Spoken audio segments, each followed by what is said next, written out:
Good morning friends. आपण या ठिकाणी शिकत आहोत डिस्प्लेसमेंट.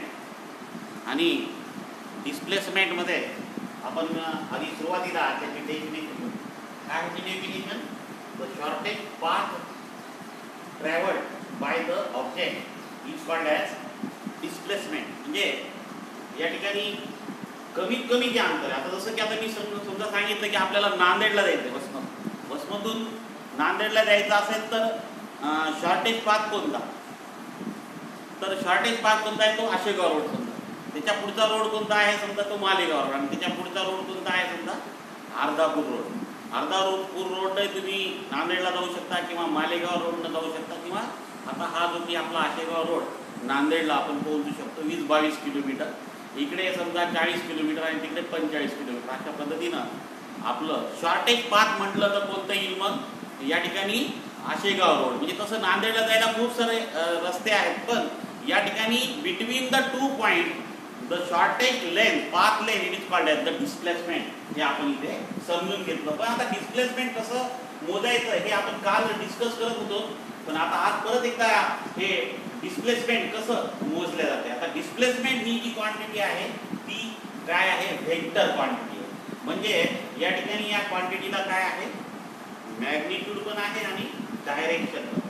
आता मॅग्निट्यूड मोजू शकतो आपण पण मॅग्निट्यूड मोजण्याची या ठिकाणी एक पद्धत आहे ती आपण इथे बघणार आहोत. तर ही मॅग्निट्यूड कशी मोजली जाते म्हणजे समजा एखाद्या सरळ रेषेवर स्ट्रेट लाईन मोशन एखादं करत आहे. समजा एक कार आहे ती कार या ठिकाणी ओ पासून ओरिजिन पासून निघाली आणि ए पाशी गेली तर या ठिकाणी ओए जे की डिस्प्लेसमेंट आहे ते आपण या ठिकाणी म्हणणार आहोत त्याची मॅग्निट्यूड हाऊ मच 60 किलोमीटर.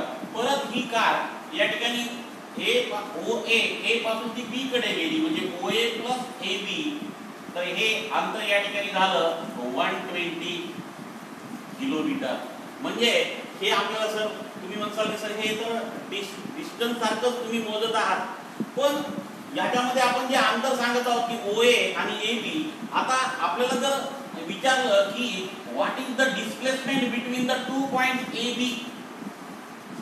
तुम्हाला विचारलं मी की what is the displacement between the 2 points A and बी.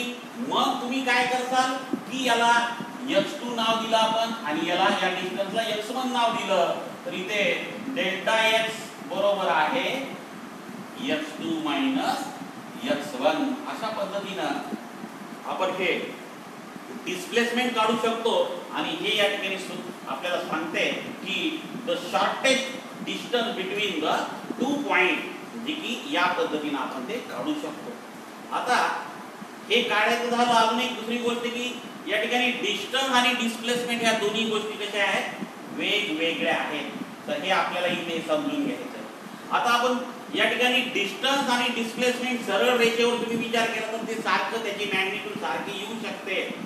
पण समजा एक कार आहे ती ओ पासून निघाली बी पाशी गेली आणि बी पासून निघाली परत ओ पाशी आहे. तर अशा वेळेस डिस्प्लेसमेंट किती तर तुम्ही काय करसाल ओ ए मायनस बी ओ. तर किती येते हे 0. खरी आहे. O B minus B O. O B अंतर किती आहे 120 किलोमीटर आणि बी पासून ओ अंतर किती आहे परत 120 किलोमीटर. म्हणजे 120 मायनस 120 काय झालं 0 झालं. म्हणजे displacement that is equal to 0.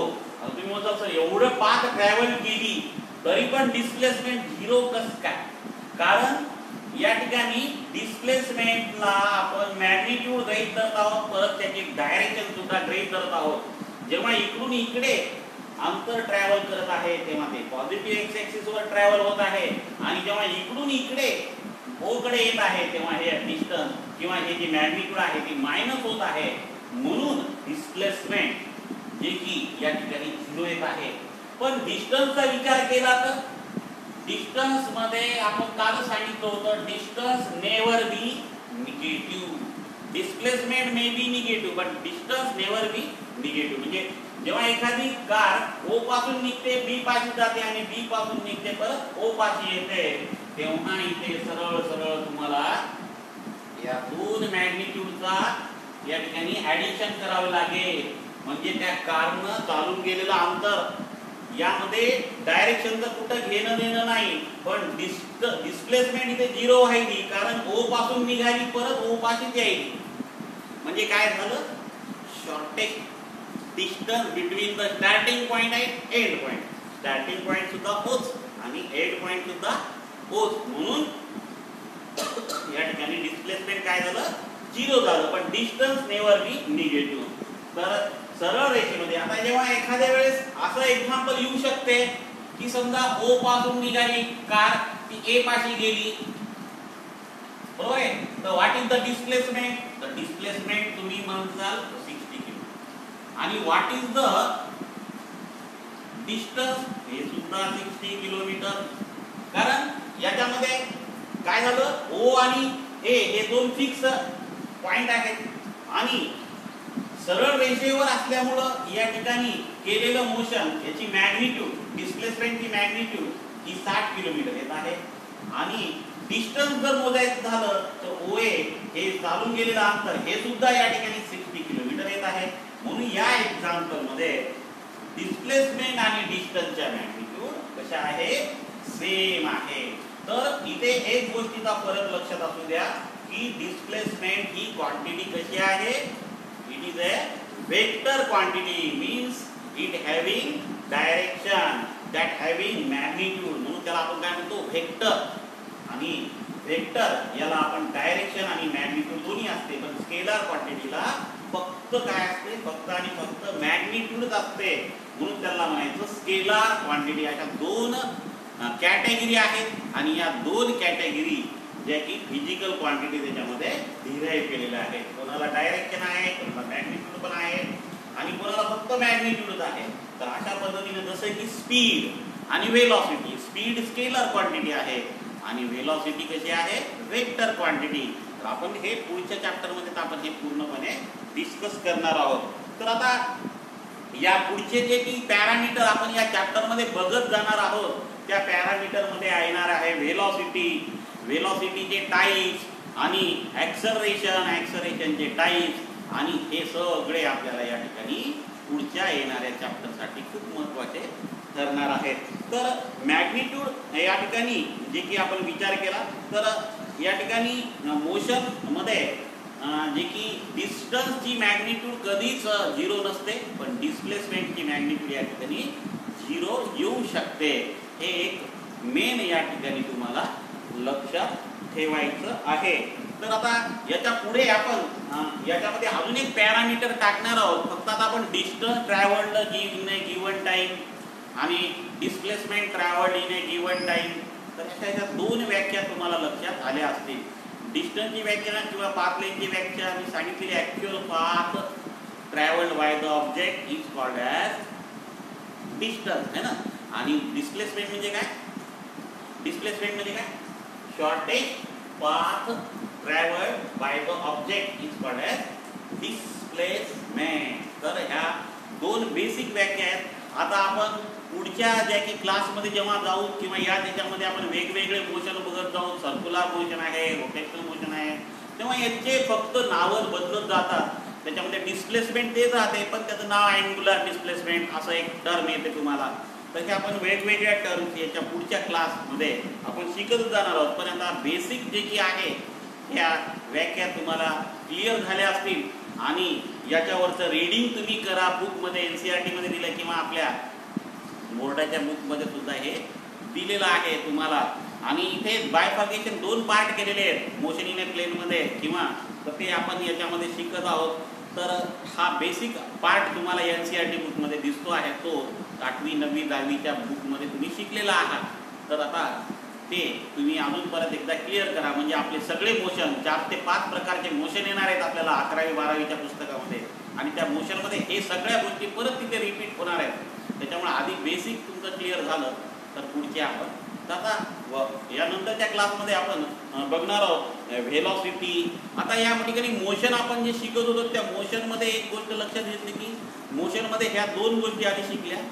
Motion म्हणजे काय की एखादी वस्तू त्याची पोझिशन सराउंडिंग सोबत बदलत जाते, त्याला आपण काय म्हटलेलं आहे, मोशन. म्हणजे जसं की तुम्ही घरापासून निघालात, आता घर त्या पॉईंटला ज्या पॉईंटला होतं तिथून निघालात, तुम्हाला येत असताना खूप सारे झाडं लागले, आजूबाजूला घरं लागले आणि इथपर्यंत येईपर्यंत तुम्हाला या ठिकाणी जेसकी सराउंडिंग सोबत तुमची पोझिशन चेंज होत गेली. अशा पद्धतीनं तुम्ही एका ठिकाणाहून दुसऱ्या ठिकाणी जे कोणतं या ठिकाणी पोझिशन चेंज केली त्यालाच काय म्हणायचं, मोशन. तर हे मोशन खूप साऱ्या वेगवेगळ्या पद्धतीचे असतात आणि त्याच्यामध्ये आपण वेगवेगळ्या ह्या दोन गोष्टी आता शिकलेल्या आहेत. तसं व्हेलॉसिटी वेगळी असते, त्याच्यामध्ये ॲक्सलरेशन वेगवेगळ्या प्रकारचं असते. पण आधी व्हेलॉसिटी बेसिक शिकून घेऊया आणि नंतर आपण आता या ठिकाणी काही गोष्टी व्हेलॉसिटीमध्ये येतात तेव्हा ते स्केलर आणि व्हेक्टर या पद्धतीनं तिथे समजून घ्याव्या लागतात. तर मी नंतरच्या ह्याच्यामध्ये तुम्हाला स्केलर व्हेक्टर थोडक्यात एकदा परत एकदा समजून सांगेन, जरी ते पुढच्या चॅप्टरमध्ये असलं. म्हणजे तुम्हाला इथे येणाऱ्या क्वांटिटी मी तीनदा वारंवार सांगितलं, ही स्केलर आहे, ती व्हेक्टर आहे. तसं तो चॅप्टर आधी राहायला पाहिजे होता, पण आता इथे हा चॅप्टर आला आहे. त्यामुळं डायरेक्शन आणि मॅग्निट्यूड ह्या दोन गोष्टी कशा कन्सिडर करायच्या कोण्या क्वांटिटीसाठी आपण हे नेमकं बघत जाऊ. थँक्यू. आजच्या पुरतं आपण इथे थांबूया आणि पुढच्या याच्यामध्ये तर याच्या पुढे आपल्याला गुगल मीटवर किंवा या ठिकाणी ऑनलाईन क्लास आपल्याला स्टार्ट करायचा आहे. ज्यांनी आपले ॲडमिशन केलेच नसतील तर त्यांनी ॲडमिशन करून घ्यायचे.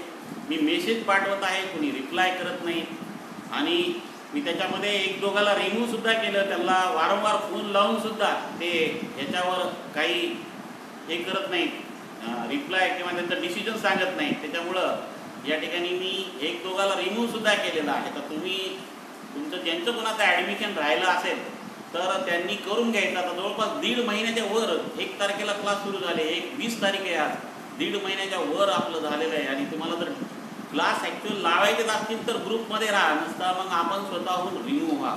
माझं याच्यामध्ये कोणतंच या ठिकाणी राहणार नाही. तुम्ही शिकलात पण या ठिकाणी जर तुम्हाला ग्रुपमध्ये राहायचं आणि फीस नाही द्यायची समजा, तर असं तर काही शक्य नाही, कारण हा प्रायव्हेट क्लास आहे.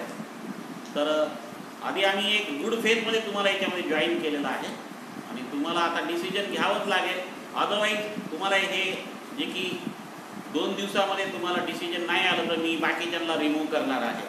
तर मला जेवढे माझे ॲडमिशन झाले तेवढ्याला तुम्ही इथे माझे व्हिडिओ पाठवत जाईल किंवा त्यांना गुगल मीटवर त्या ठिकाणी त्यांचे ऑनलाईन क्लास होत जातील. थँक्यू. चला, आजच्या दिवसासाठी खूप खूप शुभेच्छा तुम्हाला. Have a good day.